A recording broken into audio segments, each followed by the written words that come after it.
one more little thing that was added to the program. We're going to have what the National Nominating Committee has called a PSA, a public service announcement. And so I'm going to turn things over to Debbie Baldwin. And if you're bringing in some of the other nominating committee folks, that would be great. Debbie, the floor is yours, please. I'm a little bit good at this, but not tremendous. So I'm going to mute everyone, and then Debbie, we're going to unmute you. So I'm asking you to unmute. Can you do that? I have done that, Joyce. Good. Hello, everyone. I'm Debbie Baldwin. I am the chairperson for the National Nominating Committee this year. And your National Nominating Committee has been hard at work. I'd like to, several of us are on the call this evening, but I'd like to bring Sarah Hodenschelt into the conversation also. So Joyce, if you would please unmute Sarah. Yes. I am muted myself. Oh, very good. Good. So Sarah, would you please give some more details about our PSA tonight? Yes. So thanks for letting me speak a few minutes at the beginning of this meeting. I just wanted to take a little plug that the nominating committee has been working really hard, and we've reached out to the current executive committee, and a lot of people are going to stay on the committee, change some positions, stay in some positions, but we do have 3 vacant spots that will need to be filled this year. It's the national organizer, the national recording secretary, and the national corresponding secretary. So if any of those, there will be an article in Tidings that will be coming out that will describe what those responsibilities are. And so please be on the lookout for those in Tidings. Also, just be thinking about anybody in your chapter, anybody in somebody else's chapter that might be a good fit for those. And please reach out and email Debbie, myself, anybody from the nominating committee, if you have just anybody in mind, and then we will approach them and ask them and give them a little briefing right behind it and see if they're a good fit for the job, or if that's just if they just want to do it. Also, I'm going to make a little plug that our current bylaws say that you have to be a chapter president to be nominated for the executive board. And we consider the nominating committee has really thought about that, and we think that's a little kind of restricting for our members. And there might be a really good corresponding secretary or organizer that just is not, their chapter president just isn't their cup of tea. But recording secretary, taking minutes, emails, right? That's their cup of tea. So we will have a bylaw change that we're probably going to put on the agenda for this this year to hopefully not limit our executive board to only people who've been chapter presidents. So please let us know if you have any questions about that. We are an evolving, society, and so we just don't want to hold back anybody from having a leadership opportunity by having this restriction in there. So I think that's it. And I also just appreciate if you are willing to do a 1 year. I know in past years, they've always been like you get on it and then your intention is to stay on it, but there is nothing wrong with being a one-term executive board member. You're whatever you have, whatever your gifts that you're going to, or your treasures that you're going to give, that could be 2 years, right? So let's not limit that either. So let me know if you have any questions. Debbie, myself, Robin, Cynthia's on the board, Brenda. I don't know if Brenda's on this call, but yeah, thank you. And I look forward to getting some emails, getting some recommendations, getting some good stewards out there. Very good. Well, thank you. Debbie, did you want to say anything, add anything to that? Just to remind everyone that our contact information is in the directory underneath the title of nominating committee. So, just feel free to reach out to us that way. Okay, very good. So thank you very much. Thank you. And with that, we're going to begin our presentation for the evening. And I'm going to share a screen, but also Cathi, go ahead and unmute yourself, and everyone else should be muted. Now, just a reminder, you're going to use the chat box. Chat box is down at the bottom of the screen. And when you type something into the box, we'll be watching those and we'll refer back to any questions or comments at the end of the program. So first of all, Cathi, you are up, and I am going to share the screen that we agreed to for your main topics. Okay, thank you very much, Joyce. I really appreciate that. Good evening, ladies. Thanks for being here. Joyce has put up my main presentation points that I'm going to be speaking to you about this evening. We're going to talk about what we have done. I'm going to tell you what we need to do. And then I'm going to talk to you about opportunities that we saw, Claudia and I. And so that will give you a perspective of the things that we've done from an Arizona perspective as organizers. I do want to say, as while we still have this up, I just want to say that as you saw in the announcement this morning, my teammate, Claudia Clarkson, will not be able to present her portion of this presentation this evening due to illness. She will be scheduled later. You don't want to miss this because she will be talking about chapter growth and what we did with chapter P. First, I'd like to tell you, as that is still up, I'd like to tell you a little bit about who we are and how we got here, pretty much. Claudia Clarkson was chapter P president, and I was vice president for 2 consecutive terms. Our most recent term ended in 2020. We worked as a team to improve chapter P in many ways. We worked to increase our membership. We improved our fundraising efforts, and we created a true friendship environment. So how did we get to be co-organizers?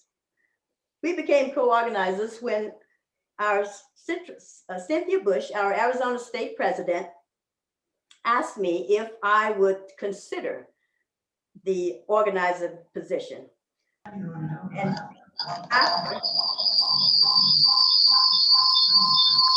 after that, I did some thinking. The first question I asked her, of course, is what does that entail? Because Claudia and I were really working on chapter P and trying to get things in order there. She told me, gave me some ideas on that. So I asked her another question. What can you have a co-organizer? And so she said, no, we've never done that, but it doesn't mean that we can't do it. So I said to her, let me think about it. And what I did is I called Claudia and said, Claudia, would you be interested in working with me as Arizona state organizer? She said the same thing I did. She said, what does that entail? So I told her what I knew. We both thought about it for a little while and we said, let's do it. We multitask all the time. So adding one more thing is not going to be an issue for us. So that's how we got to where we are.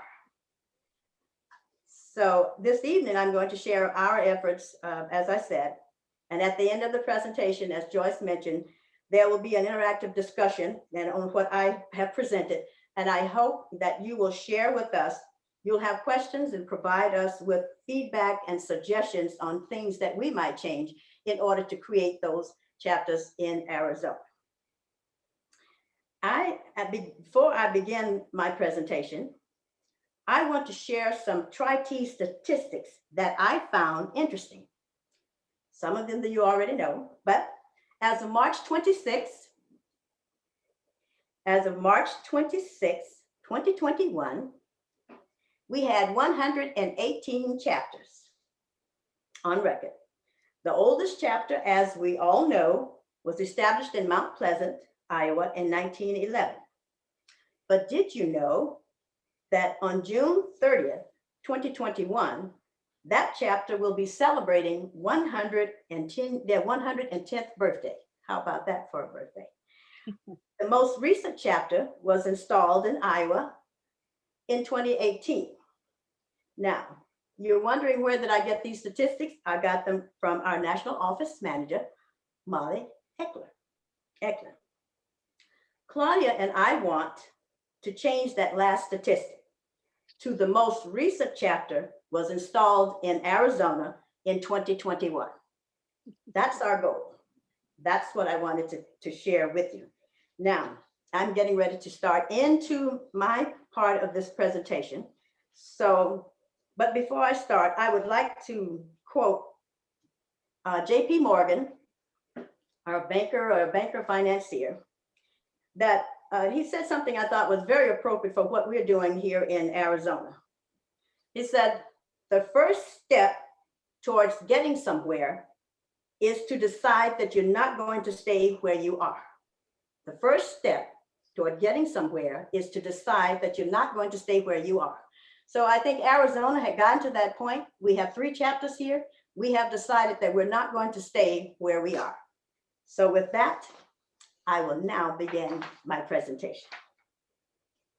So Joyce, if you've already shown that first visual, everyone has seen what the 3 main points that I have there, what we have done, what we need to do, and the opportunities that we see. And so as I go through this, hopefully you will have other things that you can give back feedback to us.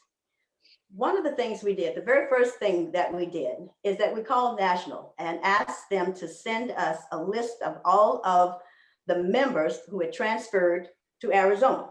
That was our initial part. We thought we can do this. There were 20 members on that list. So Claudia and I touched bases with everyone, and we sent emails and we called some. We did get responses back from some of them, and some said, thank you very much for that offer. We'll love to support you, but we don't want to start a chapter. So we said, okay, we appreciate that, and we moved on. The other thing that we knew that we had to do was marketing, and that's an ongoing thing that we knew that we were going to do. It's constant as far as we're concerned. So I'm going to ask Joyce if she will show the Arizona map, which shows all of our contacts.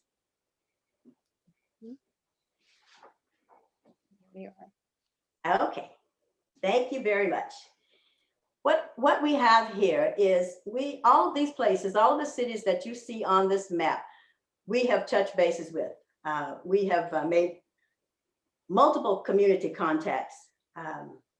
We have done press releases, magazine articles with our camper photos, emails, telephone calls, and so forth. I want to say there's the significance of, there's no real significance on that Phoenix and Tucson, the colors that you see in there. It's just that they are the 2 largest cities in Arizona. We are, 2 of our chapters are, and most of you already know this, but I'll say it, our 2 chapters are in Goodyear, Pebble Creek, that's P and Q, and then J is in Tucson. So all of those places, Claudia and I have been, and we've tried in terms of, as I said, emails, telephone calls. We've been talked to the mayor's office, the mayor of Goodyear. I want to acknowledge that Chapter Q, our sister chapter, made the initial contact with the mayor's office, and we did a follow-up. What she had committed to do is that if we established a chapter in Goodyear, she would be willing to support us monetarily. And we said, great for that. She would also be willing to help us find some interested women. So we thought that's something we'll go back to. We will go back to her office and see if what she has promised is still good, so to speak, and I believe it will be. We also touch bases with 55 plus communities. We know that because we live in a 55 plus community, that there are ladies there who are looking for things to do and would love to get involved. And so we will go back to those communities that we had identified and see if we can't get in. We also have done chamber luncheons. We've gone to the Chamber of Commerce lunches and talked about Tri-T. We've been really pushing the name recognition and visibility in these communities so that we will, when we go there, they will at least recognize who we are. And we always tell them what we do and what our mission is. The next main point or area that I wanted to talk to you about is what we need to do. That's my second main point. And in this one, it's very, we were impacted, obviously, by COVID. Claudia and I had prepared in 2019, we had prepared our action plan for 2020 and 2021. So we were ready to roll in 2020, the very beginning of that. And COVID came about.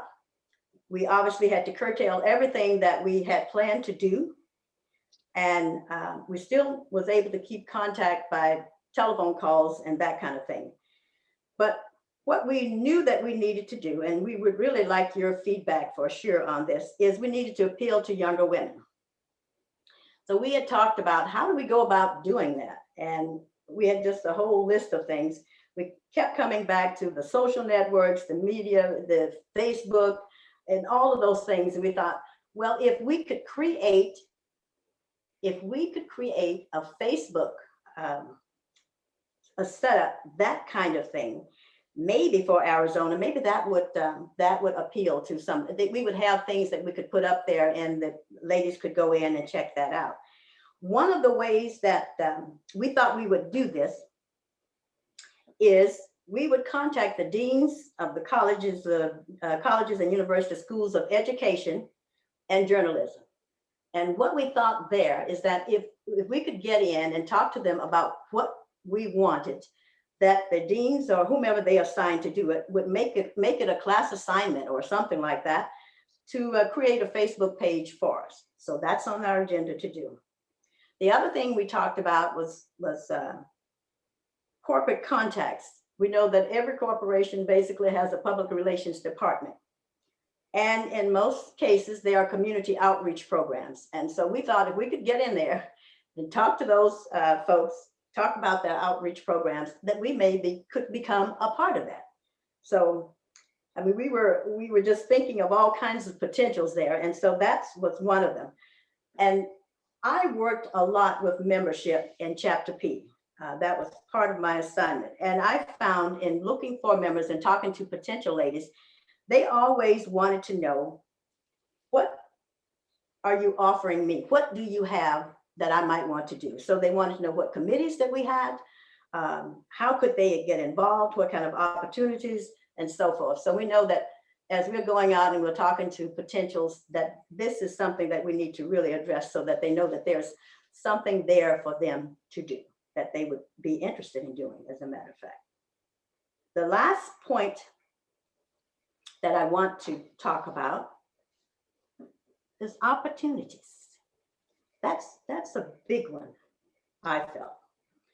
And Claudia and I thought we could get into the elementary schools. We had basically identified 2 or 3 of the elementary schools that we would want to go to, so that we thought that the elementary school PTA meetings would be an ideal place to get into. We wanted to be able to make a presentation because we knew that we had a captive audience there. We have the parents there, we have the administrators, and we have the teachers. And we felt that out of those 3 groups, we would be able to get someone there who might be interested in working with us and establishing chapters. So that's one thing that's really on our agenda that we're going to get. As soon as the schools start to open back up again, we're going to try to get on the agendas to be able to go to those PTA meetings. Now, this next one, I'm going to ask Joyce to put up a visual that shows the US map, United States map. Yes. Okay, just take me a minute. Okay. There we go. Okay, thank you. Okay. Now, I'm going to ask a question, and anyone can answer it however you might want to do that. I'm asking the question, what do you see when you look at this map? Just think about it. Take a look and tell me, what do you see?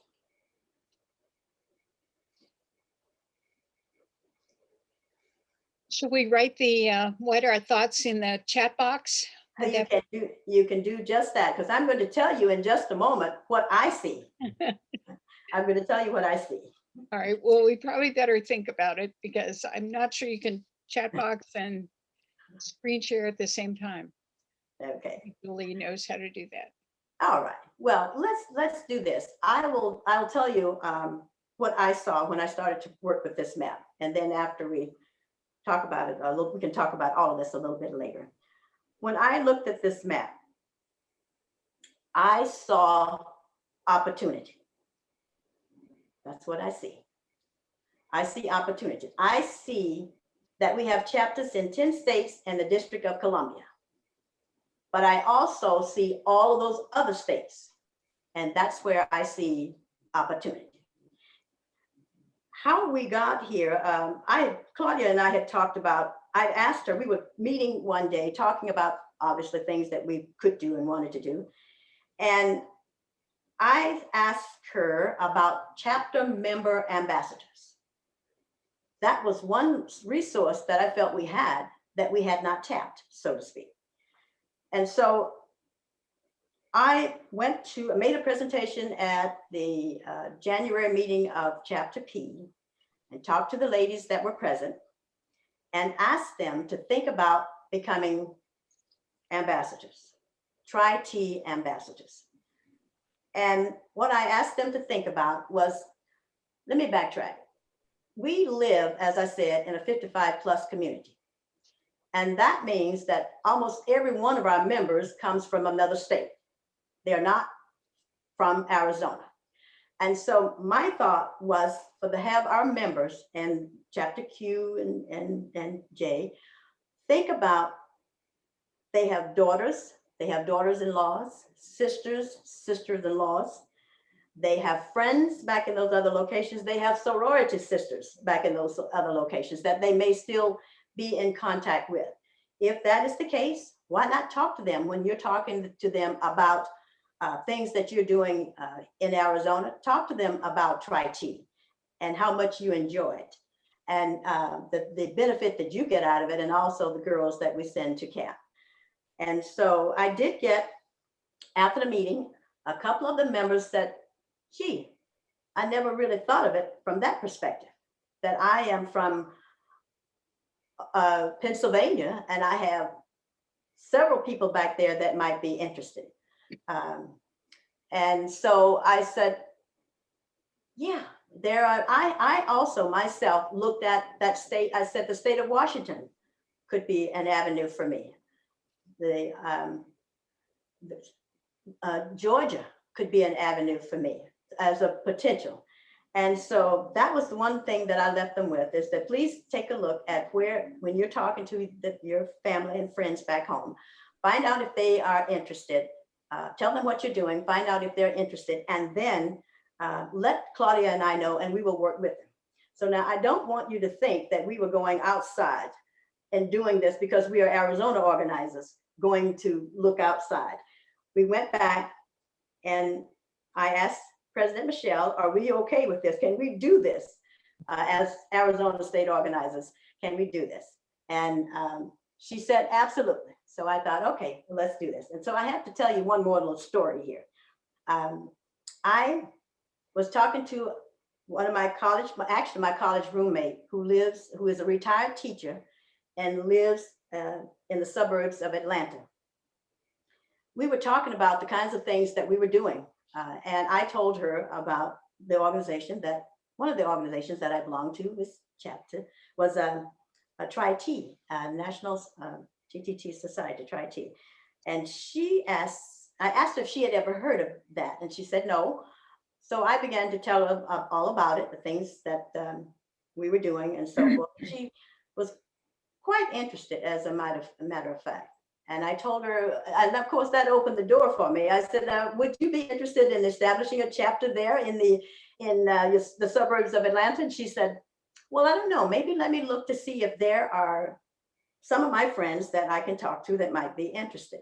So I told her to do that and give me a call back, and we talked more about it. So that was an opportunity that I saw right there, and she was very open to it. So I'm going back to her in another couple of weeks. I've given her time to actually talk to some of the ladies in her community, and then come back to me and tell me whether she feels that she can do that. But that's the opportunity. Those are opportunities that I saw when I looked at that map that you're looking at right there. So, and we're obviously not, we're not limited to be able to go and talk to people that you know in those locations, women that you know. The other thing, the opportunity that we talked about was maybe partnering with nonprofit organizations such as the YWCA, Boys and Girls Club, and we thought that we could get involved in some of the things that they are doing and with some of their events, and maybe get to set up a booth or something there that we could put our information out there and talk about Tri-T. But we did see that as really an opportunity. So I think those are the kinds of things that you have to look for. We also looked at speaking to the women's church groups. That would be a very good place to get into. So that's on our list. We're going to do that. We also talked about philanthropy, targeting local corporations. I just have to tell you one more story here, and then I'm going to be done in just a moment. I was sitting, I actually had taken my car for maintenance and in Scottsdale, and I was sitting in the waiting room waiting for them to get done. And then I thought, why don't you ask to talk to the general manager? I knew I was not going to get to see him because I wasn't on his agenda, but I did talk to his administrative assistant. And I told her about Tri-T and the kinds of things that we were doing in Arizona. And I knew that this dealership had dealerships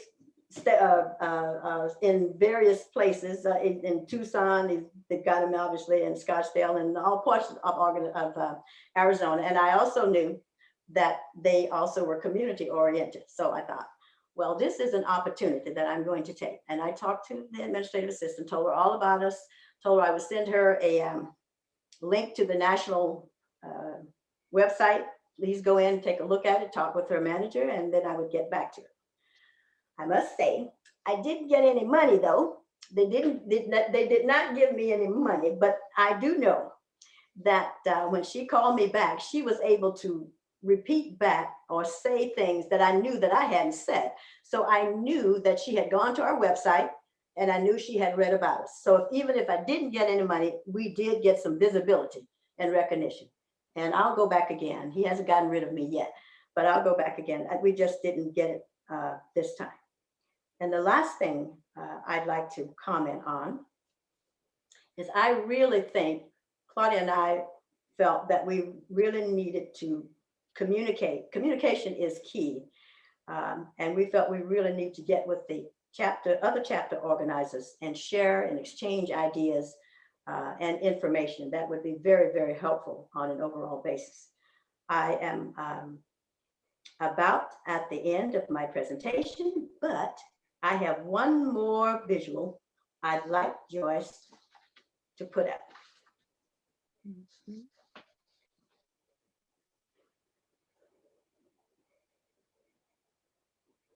There you go. There they are. this is the reason we are doing what we do. So Chapter J was dropping off their campers. Chapter P, campers were on the bus heading to camp, Willow Springs in Prescott, Arizona. And Chapter Q's campers were at a pizza party. I really would have liked to have been at that pizza party because it looks like it was really, really good. So I wanted to end with this because this is why we are doing what we are doing. These little ladies are why we're doing what we're doing. So I would like to say thank you very much for allowing me to be able to share the information that Claudia and I put together, and I would look forward to hearing what she's going to talk to you about a little bit later on, as I said. With that, I'm going to close out my part of the presentation, and hopefully you'll have suggestions for us, recommendations for us, and so forth. I'll turn it back to Joyce. So there is, Cathi, this is Julie Baker. Yes, Julie. There is a question in the chat bar that is asked, has the Goodyear, Arizona chapter dropped its membership restrictions? Membership restrictions. I'm not quite sure, that I was just reading it straight Okay. out. Maybe if you can expand on that a little bit more for me. We don't have any membership restrictions. I'm not quite sure what that question is. So if you could ask. Okay. Kathy, can I interject here? Please. I think what they're referring to, since we live in Pebble Creek and we have a homeowners association, our Okay, members have to be residents right. here at Pebble Creek. So if that's the membership restriction you're talking about, that's the only one we have. You have to live in our community. Right, exactly. And that's one of the reasons that we are looking obviously outside of our area. Because yes, thank you very much for expanding on that for me. That's good. Thanks, Emma. Yeah. So that is the restriction, yes. So if anyone else has any questions or comments, you can just go ahead and throw them in the chat bar. And You should have seen a message asking you to unmute. And the unmute is, there's a little icon of a microphone and you click on it and it's an on and off toggle. So if you have something that you want to add, I did send that and I'm hoping that you all. so somebody commented that this was a really good presentation, which I have to agree with. Someone else agreed and said that they would be glad to join, but they can't leave Fountain Hills, Arizona. Okay. All right, well, I'll make a note of that. You're in Fountain Hills, we might come to you, who knows? Someone else commented on it, just what a great presentation it was. The take-home message was opportunity that came through to me, that you got to look for those opportunities. Someone else said it's just really inspiring. Yeah, and someone said if we all unmute, you will have a lot of static noise. So I think it's best if we all stay muted and then just throw things in the chat bar if you have some comments. I'd like to have one. I'd like to make one. I want to go back to the part what we said, what we needed to do. I really would like to know how our other members are appealing to younger women in their areas, and maybe they might have some points, information for us that we could utilize. So if you have anything that you want to share there, I would love to be able to hear that.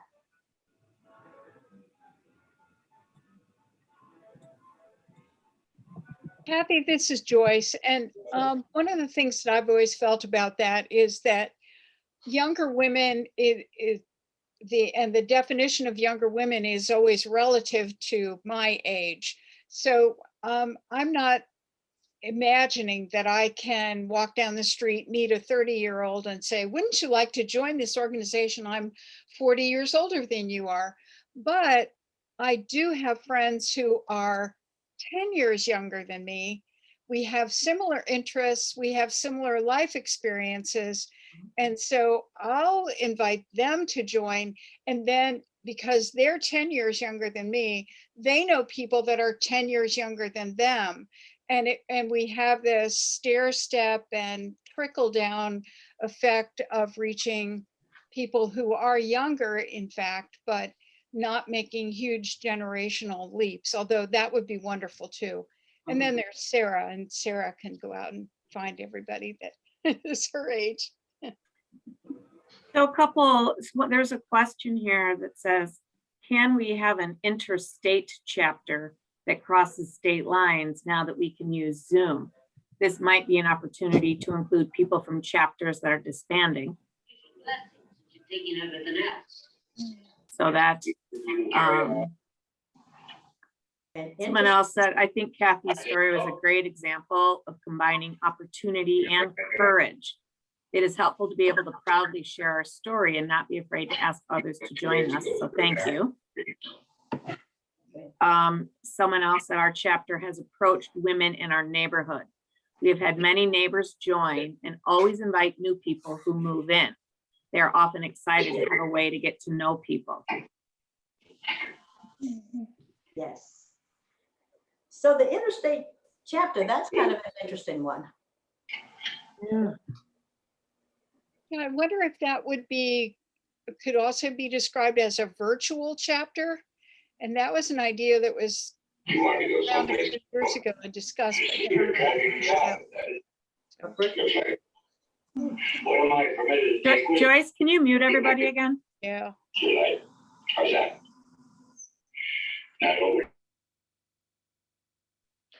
The only problem, the only hesitation, sorry about my dog.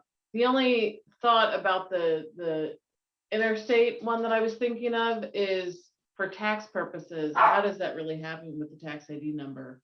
But I feel like it will, because I don't know if we have tax ID numbers within each state or if they're actually housed all out of Iowa, which they could all be housed out of Iowa. I don't know.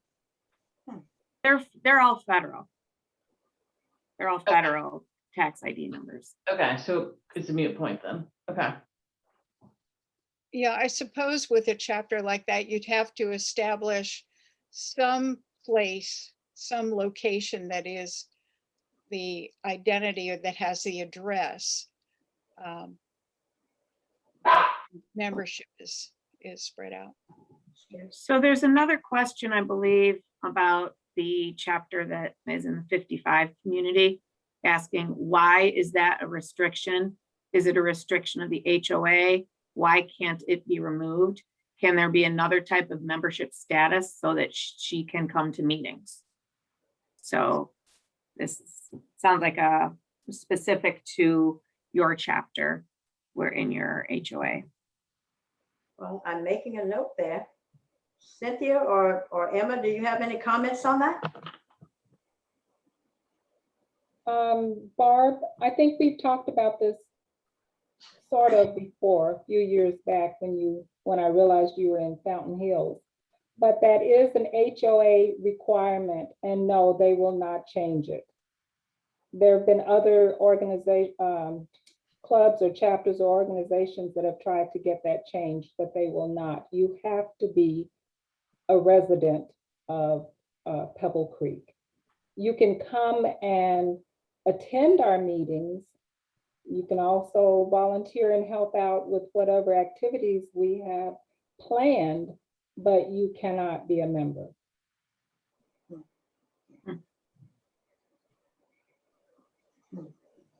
And Emma, is that a restriction of the HOA then? Yes. And so the HOA has under the tri-team, under their bylaws of some sort. Yes, it's under the CCNRs and the bylaws Okay. of the community. Right. I think a question I'd like to ask, and I'm basically asking it of everyone, of all of the opportunities that Cathy shared, did any of them spark your curiosity a little bit. And if you just want to throw in the chat bar, like something like, hey, I think my chapter could do that. You know, and then I'm just kind of curious. That's a good curiosity. This is Cathi.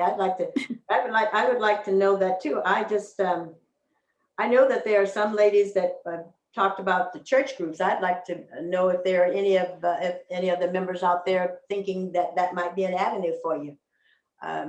Talking to the women's church groups, or even it might not be. I'm not sure, but that was something that had come up as a potential. There's a couple already who say that going to the PTO or the PTA meetings.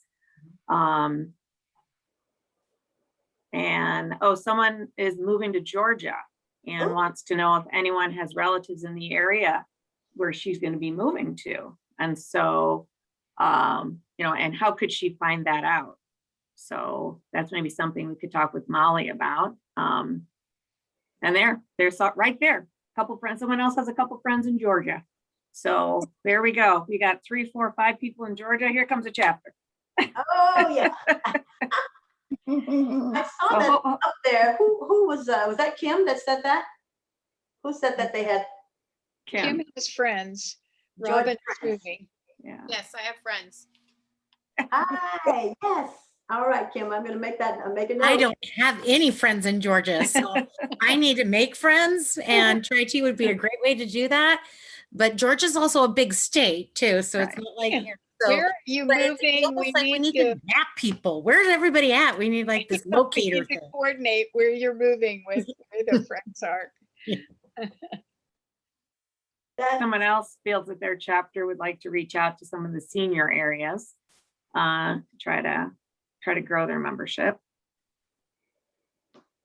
Oh, in the senior area? That's what someone else thought was a good idea. Mhm.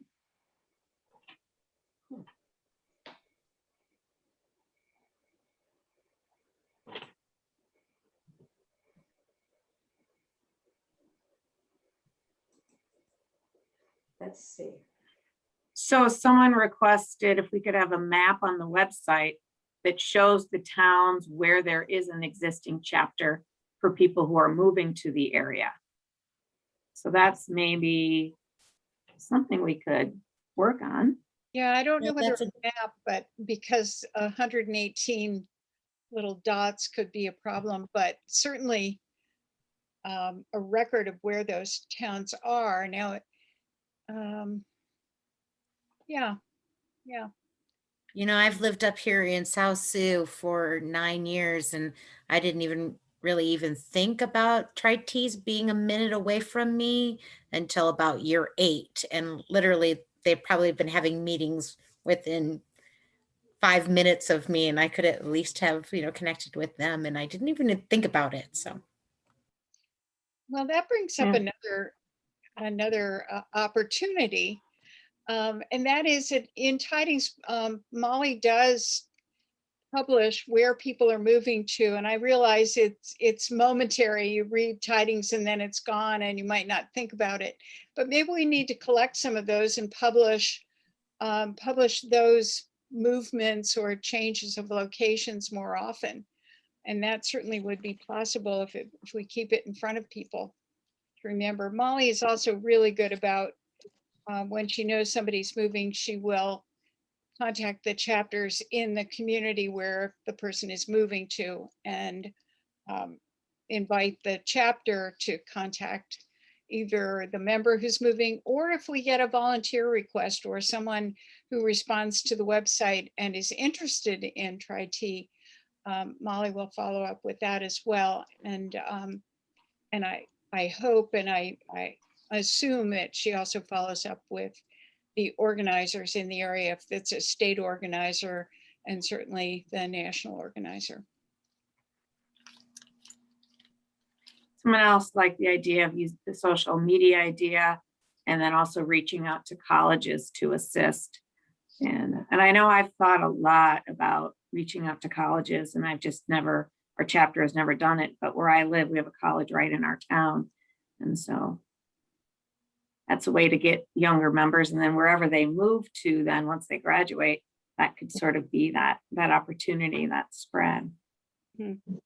That's the one thing, again, that we looked at, and we were so excited about being able to get into those colleges and universities here. We've made our list of who we were going to talk to and so forth, but that was one of the things that we thought, not only could they help us with a Facebook page, but it was just to be able to get in there and talk to them, and then maybe we could find some of those younger women, if you will, there and spread out a little bit. So that's part of the exciting part for me about doing what I'm doing, is that you're getting that opportunity to meet the new people, obviously, and then the potential of those ladies that you do meet of becoming members or helping us create a new chapter.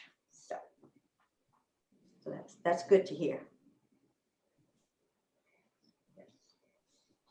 Any other suggestions for us? Anything else, Julie, that you see? There's nothing else in the chat bar just right now. Okay. But I know my wheels are turning just for my own chapter. And I know you're asking for help for your chapter, but man, do you guys have a lot of ideas. I'm sorry, COVID got in your way. It did. I mean, we were really on a roll at that time. But at least we felt we were, and that we put everything in order, dates and everything, and when we were going to contact and who we were going to contact and so forth. And then all of a sudden we were stuck, but it didn't dampen our spirit that much. We know that we have some time to get to do some of the things that we want to do. So for the remainder of this year. So we'll continue on with that. That's great.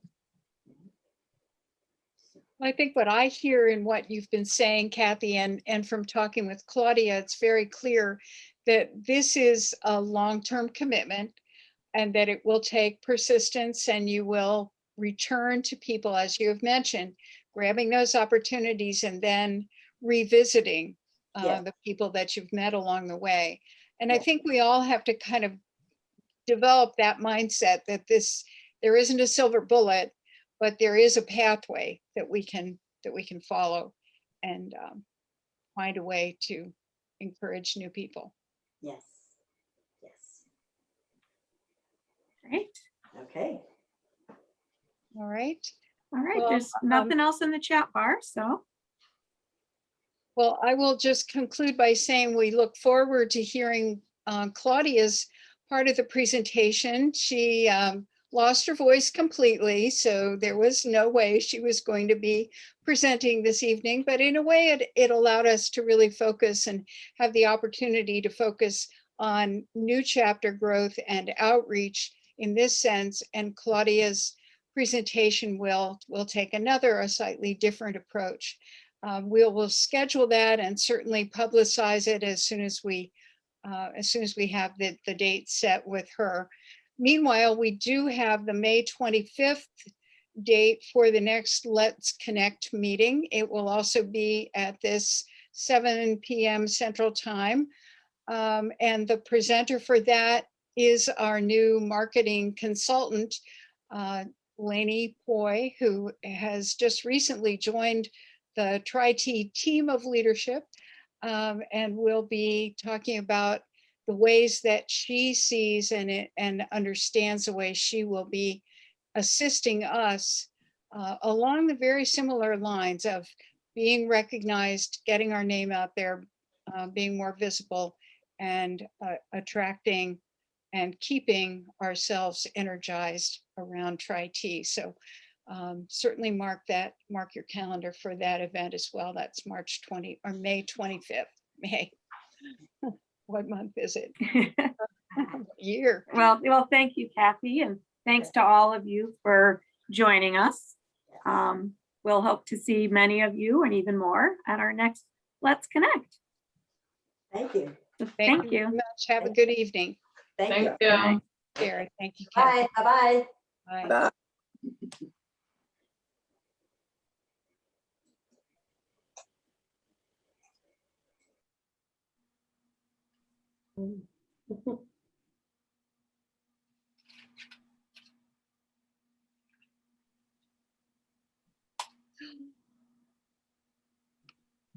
It's Susan's garden.